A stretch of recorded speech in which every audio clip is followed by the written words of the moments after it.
curar os enfermos. Então nós vemos na Bíblia Sagrada que por causa disso, Jesus foi perseguido e sofreu por mim e por você.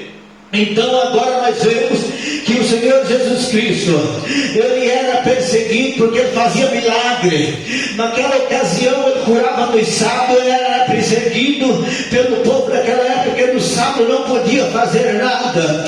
Então Jesus começou a ser perseguido, e nós vemos que Jesus, cada vez que ele operava maravilha, quanto mais ele curava, quanto mais ele salvava as pessoas, mais ele era perseguido pelos reis daquela época. Então nós vemos, queridos amados irmãos, que quando Jesus ele estava ali pregando o Evangelho, a Bíblia diz que Jesus, no meio dos seus discípulos, tinha um que era o traidor, chamado Judas Iscariote. Então nós vemos, meus queridos amados irmãos, que então Judas foi e vendeu Jesus através de umas moedas de prata. Mas, meus queridos amados irmãos, muitas vezes nós não entendemos.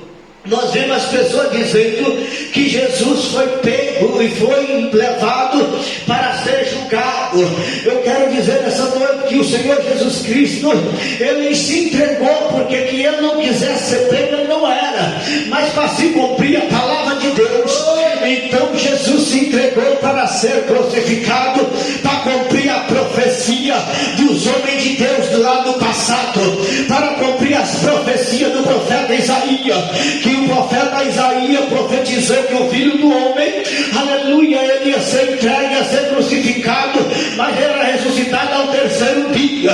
E as promessas do homem de Deus, as profecias tinham que cumprir. Então nós vemos na Bíblia Sagrada agora que Jesus ele foi entregue para ser julgado ali diante do rei. Então naquele momento nós vemos que Jesus naquele momento já começou sofrendo, carregando ali, foi levado, açoitado até ao palácio. Então nós vemos que Jesus agora ele foi colocado diante do povo, aleluia, porque aquele rei não achou nada que pudesse condenar a Jesus. Então nós vemos que agora ele entregou a mão do povo naquela ocasião, naqueles tempos de festa.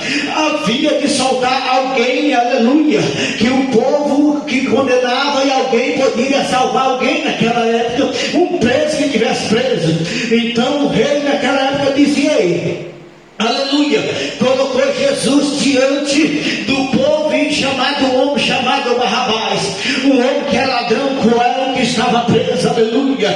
Então nós vemos, meus queridos amados irmãos, que foi feito um julgamento não pelo rei, mas pelo povo, e o povo naquele momento escolheu Barrabás, o pior dos homens sobre a terra naquela época, e deu um corpo